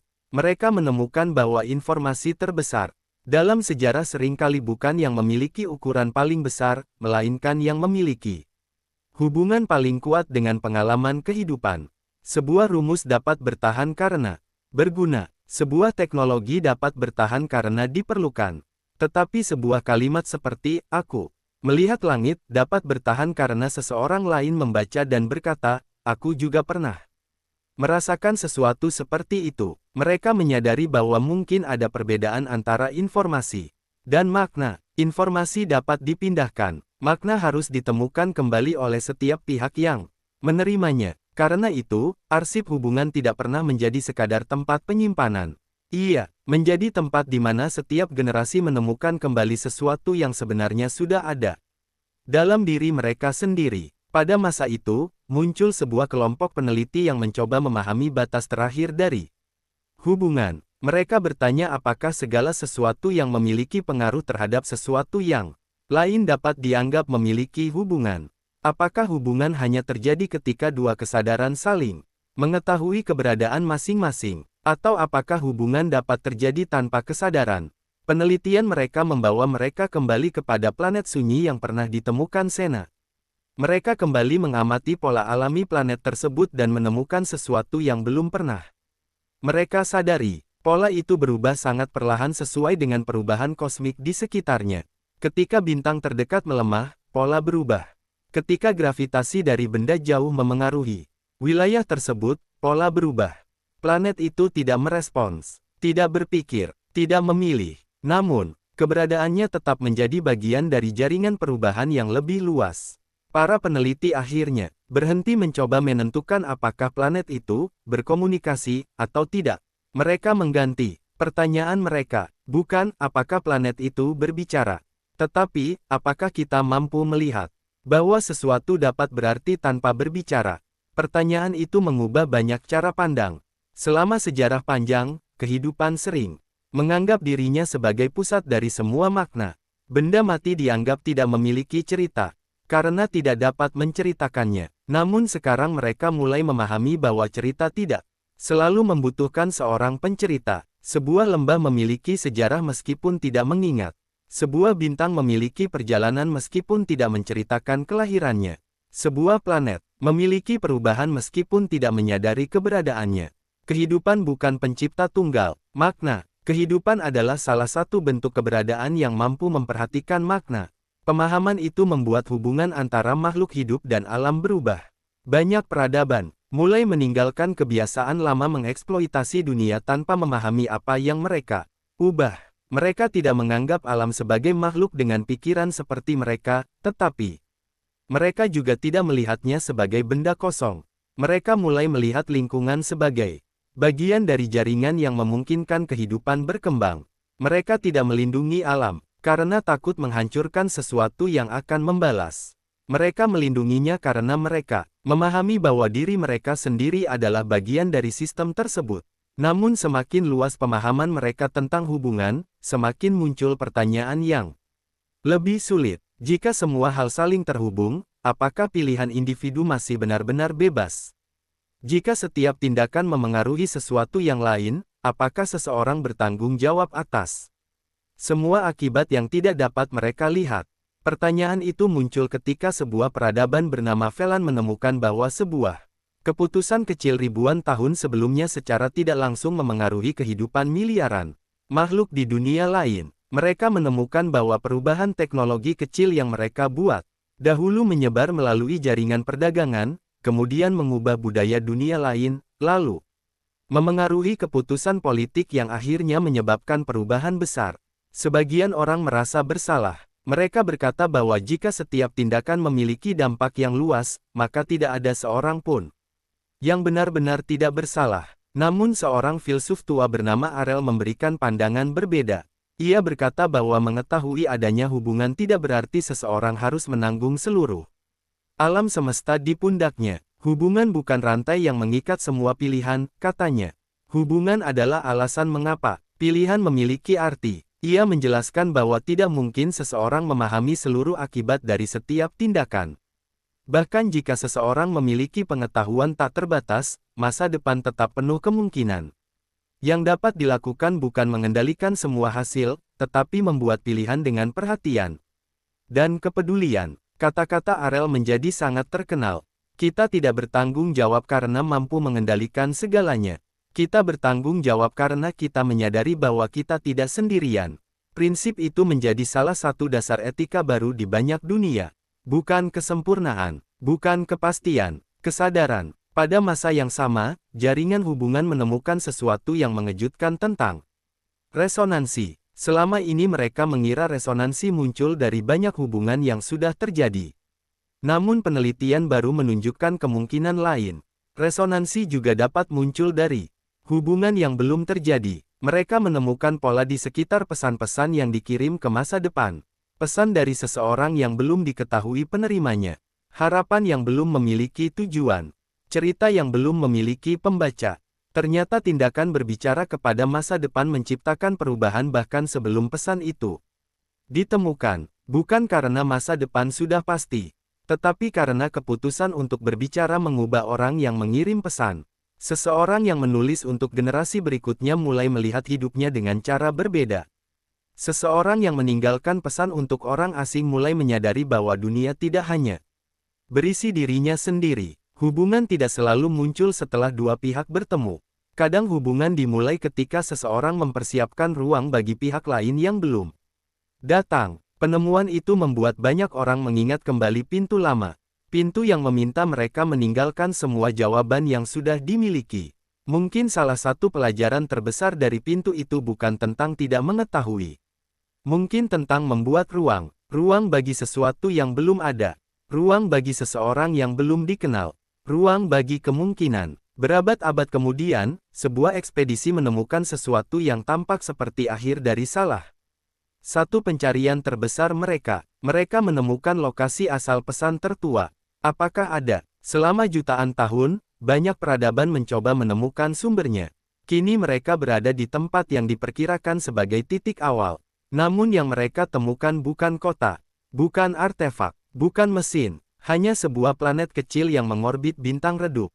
Tidak ada tanda kehidupan, tidak ada struktur, tidak ada teknologi. Para ilmuwan kecewa. Mereka berharap menemukan pencipta pertanyaan pertama. Namun setelah penelitian panjang, mereka menemukan sesuatu yang lebih sederhana. Di permukaan planet itu terdapat jejak alami. Bukan tulisan, bukan pesan, hanya pola yang terbentuk oleh perubahan alam selama miliaran tahun. Dan ketika mereka menganalisis pola tersebut, mereka menemukan sesuatu yang membuat mereka terdiam. Pola itu menyerupai bentuk paling awal dari pertanyaan. Bukan karena seseorang membuatnya, karena alam sendiri telah menciptakan bentuk yang secara kebetulan menyerupai pertanyaan. Apakah ada? Mereka tidak menemukan siapa yang bertanya. Mereka tidak menemukan siapa yang menjawab. Mereka hanya menemukan tempat di mana pertanyaan itu pernah muncul dalam bentuk berbeda. Dan mereka menyadari sesuatu. Mungkin pertanyaan pertama tidak dikirim oleh satu makhluk. Mungkin seluruh alam semesta telah menanyakannya sejak awal. Setiap bintang yang lahir, setiap dunia yang berubah, setiap kehidupan yang muncul, semuanya adalah bagian dari proses panjang untuk mengetahui apakah keberadaan memiliki arti. Ekspedisi itu tidak membawa pulang teknologi, tidak membawa jawaban. Mereka membawa satu kesimpulan. Pertanyaan, apakah ada, bukan hanya tentang mencari kehidupan lain. Itu adalah pertanyaan setiap keberadaan terhadap alam semesta. Apakah keberadaan kita memiliki tempat? Apakah perubahan kita berarti? Apakah sesuatu di luar diri kita dapat mendengar? Dan mungkin jawaban terbaik bukan satu kata. Bukan, ya, bukan, tidak. Melainkan tindakan yang terus diulang oleh semua generasi. Mencari, mendengar, menjawab, berbicara. Karena selama alam semesta masih memiliki sesuatu yang mencoba memahami dirinya sendiri. Percakapan belum berakhir, dan di suatu tempat yang sangat jauh, sebuah kesadaran baru membuka matanya untuk pertama kali. Ia belum memiliki nama, belum memiliki sejarah, belum mengetahui apapun tentang Antara, Luma, Aven, atau semua suara yang datang. Sebelumnya, ia hanya melihat dunia di sekitarnya. Ia merasakan keberadaan sesuatu yang lebih besar daripada dirinya. Dan tanpa mengetahui bahwa jutaan generasi sebelumnya pernah melakukan hal yang sama, ia mengirim pesan pertamanya. Satu kata sederhana. Kesadaran baru yang mengirim pesan, halo, itu tidak mengetahui bahwa kata sederhana tersebut telah menjadi bagian dari sejarah yang sangat panjang. Ia tidak mengetahui bahwa jutaan tahun sebelumnya ada makhluk lain yang berdiri di bawah langit mereka sendiri dan melakukan hal yang sama. Ia tidak mengetahui bahwa di dalam kegelapan yang luas, banyak suara telah mencoba menjangkau sesuatu yang belum mereka kenal. Baginya, pesan itu bukan warisan, bukan pengulangan. Itu adalah awal, dan mungkin itulah hal yang paling penting dari setiap awal. Ia tidak terasa seperti bagian dari sesuatu yang besar ketika pertama kali terjadi. Ia hanya terasa seperti sebuah tindakan kecil yang dilakukan oleh seseorang yang belum mengetahui apapun. Kesadaran itu mulai mempelajari dunia tempat ia berada. Ia belajar tentang cahaya bintangnya, tentang perubahan lingkungannya, tentang makhluk lain yang hidup bersamanya. Ia belum memiliki bahasa yang rumit, belum memiliki konsep tentang sejarah. Namun ia memiliki sesuatu yang selalu dimiliki. Kehidupan sejak awal, rasa ingin tahu. Ia bertanya mengapa sesuatu berubah. Ia bertanya mengapa sesuatu hilang. Ia bertanya mengapa dirinya merasa berbeda dari dunia di sekitarnya. Dan tanpa disadari, ia mengulangi perjalanan yang sama yang telah dilakukan oleh begitu banyak kehidupan sebelumnya. Tidak ada yang memberitahunya bahwa pertanyaan adalah awal dari hubungan. Tidak ada yang mengajarkan bahwa rasa ingin tahu dapat menghubungkan sesuatu yang terpisah oleh jarak yang tidak terbayangkan. Ia menemukan semuanya sendiri. Ia melihat pola di alam dan mencoba memahaminya. Ia melihat makhluk lain dan mencoba berkomunikasi. Ia membuat kesalahan. Ia mencoba lagi. Perlahan, komunitas kecil di sekitarnya mulai berkembang. Mereka tidak tahu bahwa jauh di luar jangkauan mereka ada ribuan cerita yang pernah terjadi. Mereka tidak tahu bahwa seseorang bernama Antara pernah mendengarkan seluruh alam semesta. Mereka tidak tahu bahwa banyak peradaban sebelum mereka pernah berdiri di tempat yang sama dan bertanya hal yang sama. Namun ketidaktahuan itu bukan kelemahan. Justru karena mereka tidak memiliki semua jawaban, mereka memiliki kesempatan untuk menemukan jawaban mereka sendiri. Mereka menciptakan lagu pertama mereka. Mereka membuat simbol pertama mereka. Mereka meninggalkan tanda pertama mereka. Dan setiap tindakan kecil itu menjadi awal dari sesuatu yang mungkin suatu hari akan mencapai tempat yang sangat jauh. Bertahun-tahun kemudian, kesadaran itu mulai memahami bahwa dirinya bukan satu-satunya yang bertanya. Ia menemukan bahwa dunia mereka bergerak di sekitar bintang yang memiliki cahaya dari tempat lain. Ia mulai mempelajari langit. Ia mulai menyadari bahwa titik-titik cahaya yang terlihat di malam hari mungkin bukan hanya hiasan di kejauhan. Mungkin setiap titik memiliki cerita. Mungkin setiap cahaya adalah rumah bagi sesuatu yang pernah atau sedang bertanya. Ia membuat alat sederhana untuk mendengar suara dari luar dunianya. Tidak seperti peradaban lama yang memiliki teknologi besar, ia hanya memiliki kemampuan kecil. Namun ia tidak menyerah. Ia mengirim pesan yang sangat sederhana, tidak membawa pengetahuan, tidak membawa permintaan, hanya sebuah pengakuan. Aku ada. Pesan itu bergerak. Ia tidak tahu apakah akan pernah ditemukan. Ia tidak tahu apakah seseorang akan menjawab. Tetapi ia mengirimnya. Dan pada saat itu, tanpa mengetahuinya, ia telah bergabung dengan percakapan yang jauh lebih tua daripada dirinya. Di tempat lain yang sangat jauh, sebuah peradaban tua menerima pesan tersebut. Mereka sudah lama berhenti mencari dunia baru. Mereka telah melihat ribuan pesan. Mereka telah membaca jutaan cerita. Mereka pernah merasa bahwa tidak ada lagi yang dapat mengejutkan mereka. Namun, ketika mereka menerima pesan sederhana itu, sesuatu berubah. Mereka tidak melihatnya sebagai pesan dari peradaban kecil yang belum maju. Mereka melihatnya sebagai cermin dari diri mereka sendiri. Mereka mengingat masa ketika mereka juga belum tahu apa-apa. Masa ketika mereka juga melihat langit dan bertanya apakah ada seseorang di luar sana. Mereka mengirim balasan, bukan teknologi, bukan sejarah, bukan peringatan. Mereka hanya mengirim, kami mendengar. Ketika balasan itu sampai, kesadaran muda tersebut tidak langsung memahami artinya. Ia tidak tahu Siapa mereka? Ia tidak tahu seberapa jauh jarak mereka. Ia tidak tahu bagaimana mungkin seseorang dapat mendengar setelah waktu yang begitu lama. Tetapi ia memahami satu hal. Ia tidak sendiri. Perasaan itu mengubah segalanya. Bukan karena semua masalah hilang. Bukan karena semua pertanyaan terjawab. Tetapi karena pertanyaan sekarang memiliki tempat untuk pergi. Hubungan pertama mereka dengan peradaban lain tidak sempurna. Mereka berbeda dalam hampir semua hal. Cara mereka berpikir berbeda. Cara mereka memahami kehidupan berbeda. Bahkan, konsep tentang individu dan kelompok mereka sangat berbeda. Namun mereka tidak mencoba mengubah satu sama lain. Mereka belajar, mereka bertanya, mereka mendengarkan. Kadang mereka salah memahami. Kadang-kadang mereka menyakiti tanpa sengaja. Kadang-kadang, mereka membutuhkan waktu yang sangat lama untuk menemukan arti sebenarnya dari sebuah pesan. Tetapi hubungan mereka bertahan bukan karena mereka selalu benar. Hubungan mereka bertahan karena mereka selalu mencoba memahami. Kisah itu kemudian menjadi salah satu cerita yang ditambahkan ke arsip hubungan. Bukan sebagai kisah terbesar, bukan sebagai penemuan paling penting.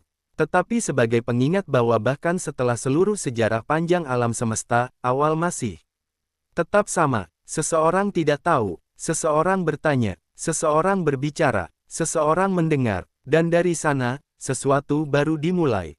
Namun ketika para peneliti mempelajari pesan, "Aku ada" tersebut, mereka menemukan sesuatu yang aneh.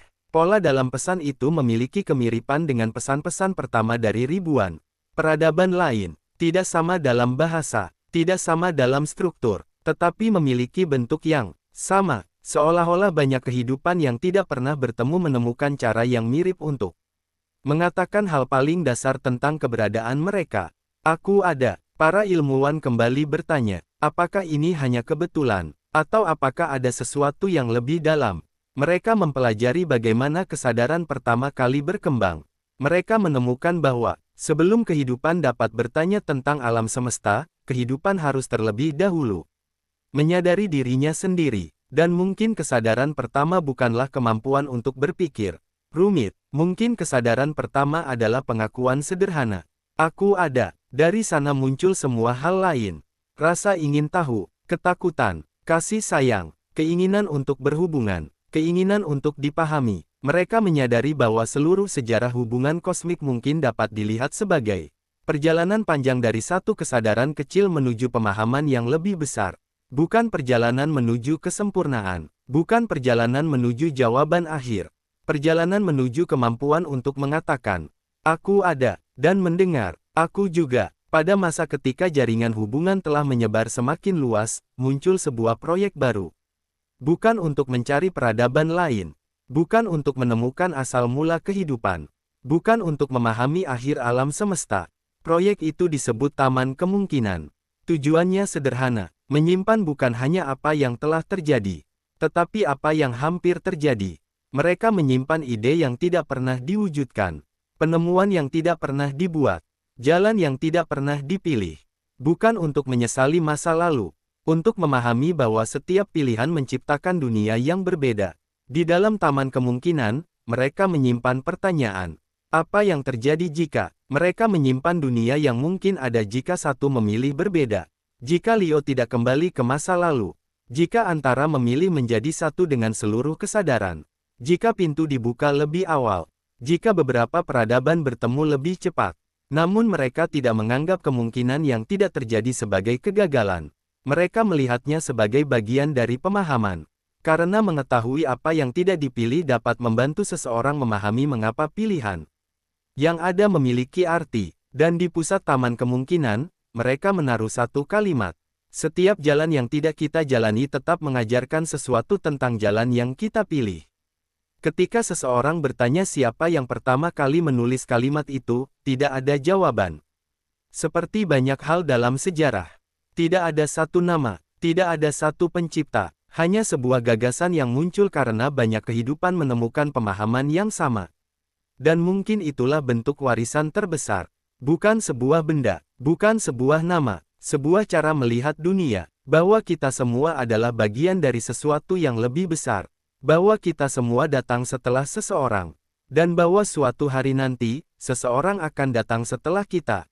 Pada akhir salah satu siklus panjang alam semesta, ketika banyak bintang mulai redup dan banyak peradaban memilih hidup dalam bentuk baru, sebuah pesan muncul di seluruh jaringan. Tidak ada sumber, tidak ada pengirim, tidak ada tujuan, hanya sebuah kalimat. Terima kasih telah mendengarkan. Tidak ada yang tahu siapa yang mengirim. Tidak ada yang tahu kepada siapa pesan itu ditujukan. Namun banyak peradaban menjawab dengan cara yang sama. Mereka tidak bertanya, mereka tidak meminta penjelasan, mereka hanya mengirim kembali. Kami masih mendengarkan. Dan sekali lagi, di tengah alam semesta yang luas dan terus berubah, percakapan berlanjut. Pesan, kami masih mendengarkan, menjadi salah satu pesan yang paling sederhana sekaligus paling sulit dipahami dalam sejarah jaringan hubungan. Banyak ilmuwan mencoba menemukan siapa pengirim sebenarnya. Mereka mencari pola energi, lokasi asal, jejak waktu, dan hubungan dengan peradaban lama. Namun semakin lama mereka mencari, semakin jelas bahwa pesan itu mungkin tidak berasal dari satu tempat. Seperti resonansi, pesan itu muncul dari banyak hubungan yang terjadi selama waktu yang sangat panjang. Bukan seseorang yang mengirimkannya, melainkan sesuatu yang terbentuk dari jutaan tindakan mendengar. Sebagian orang menyebutnya sebagai suara alam semesta. Sebagian lain menolak istilah itu karena terdengar terlalu besar. Mereka mengatakan alam semesta tidak memiliki suara sendiri. Yang ada hanyalah kehidupan yang terus menciptakan makna dari apa yang mereka alami. Namun terlepas dari perbedaan pendapat itu, satu hal tidak dapat disangkal. Setelah pesan tersebut muncul, banyak peradaban mulai mengubah cara mereka melihat keberadaan. Mereka tidak lagi bertanya apakah mereka memiliki arti di tengah alam semesta yang luas. Mereka mulai bertanya bagaimana mereka dapat memberikan arti kepada keberadaan yang mereka miliki. Pada masa itu, seorang peneliti muda bernama Elan mempelajari seluruh sejarah komunikasi kosmik. Berbeda dari para pendahulunya yang mencari pola teknologi atau perkembangan peradaban, Elan tertarik pada jeda di antara pesan. Ia mempelajari waktu ketika tidak ada yang dikirim. Baginya, keheningan adalah bagian dari percakapan yang sering dilupakan. Ia menemukan bahwa beberapa hubungan paling penting dalam sejarah justru terjadi ketika tidak ada pesan. Ketika seseorang memilih menunggu jawaban, ketika seseorang memberikan ruang kepada pihak lain, ketika seseorang tidak memaksa sebuah pintu terbuka. Elan menemukan bahwa sebagian besar konflik besar dalam sejarah memiliki pola yang sama. Masalah tidak selalu muncul karena perbedaan. Masalah muncul ketika satu pihak tidak memberikan waktu bagi pihak lain untuk menjadi dirinya sendiri. Mereka terlalu cepat menjawab, terlalu cepat menilai, terlalu cepat mengubah sesuatu yang belum dipahami menjadi sesuatu yang harus diperbaiki.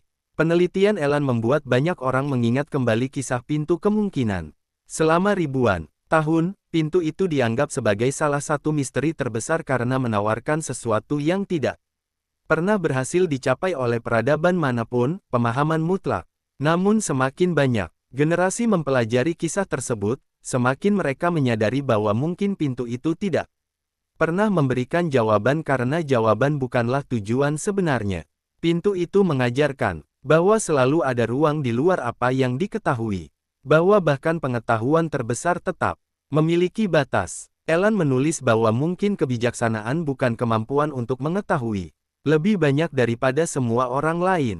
Mungkin kebijaksanaan adalah kemampuan untuk tetap terbuka ketika mengetahui bahwa masih banyak hal yang belum diketahui. Gagasan itu kemudian membawa perubahan besar dalam pendidikan banyak dunia. Anak-anak tidak lagi hanya diajarkan cara menemukan jawaban. Mereka diajarkan cara menjaga pertanyaan tetap hidup. Mereka belajar bahwa pertanyaan yang baik bukan tanda kebingungan. Pertanyaan yang baik adalah bentuk keberanian. Mereka mempelajari sejarah bukan untuk menghafal siapa yang menang dan siapa yang kalah, tetapi untuk memahami bagaimana keputusan dibuat oleh makhluk yang memiliki ketakutan, harapan, dan keterbatasan. Mereka membaca tentang satu bukan hanya sebagai peringatan tentang kesalahan, tetapi sebagai kisah tentang seseorang yang terlalu mencintai hubungan hingga lupa bahwa hubungan membutuhkan kebebasan. Mereka membaca tentang antara bukan sebagai makhluk sempurna, tetapi sebagai seseorang yang menghabiskan hidupnya Belajar bahwa mendengarkan tidak berarti memiliki semua jawaban. Bersamaan dengan perubahan itu, jaringan hubungan mulai menemukan bentuk baru. Banyak peradaban tidak lagi mengirim pesan untuk mencari kehidupan lain. Mereka mengirim pesan untuk berbagi keberadaan mereka sendiri. Mereka membuat taman suara yang berisi lagu dari berbagai dunia. Mereka membuat galeri pengalaman yang menyimpan bagaimana berbagai makhluk merasakan dunia. Sebuah peradaban yang hidup di bawah lautan mengirimkan pola tekanan air, yang bagi mereka memiliki arti seperti musik. Sebuah dunia tanpa cahaya mengirimkan peta, perubahan suhu yang menggambarkan emosi mereka. Sebuah kehidupan berbasis energi, mengirimkan pola getaran yang tidak dapat dilihat tetapi dapat dirasakan oleh sistem tertentu. Semua itu tidak diterjemahkan menjadi bahasa yang sama. Tidak semuanya dapat dipahami sepenuhnya, namun mereka tidak lagi memaksa semua pengalaman menjadi sesuatu yang mereka kenal. Mereka belajar bahwa memahami tidak selalu berarti menerjemahkan semuanya menjadi bentuk diri sendiri. Namun di tengah perkembangan tersebut, muncul sebuah penemuan yang membuat seluruh jaringan kembali terdiam. Sebuah wilayah di luar jangkauan komunikasi lama menunjukkan pola yang tidak berasal dari kehidupan yang dikenal. Para peneliti menyebutnya daerah awal. Bukan karena tempat itu adalah awal alam semesta, tetapi karena semua pola di sana tampak seperti bentuk paling dasar dari sesuatu yang belum berkembang. Tidak ada bahasa, tidak ada kesadaran, tidak ada teknologi, hanya kemungkinan. Ketika para ilmuwan mengamati wilayah tersebut, mereka menemukan bahwa pola itu berubah.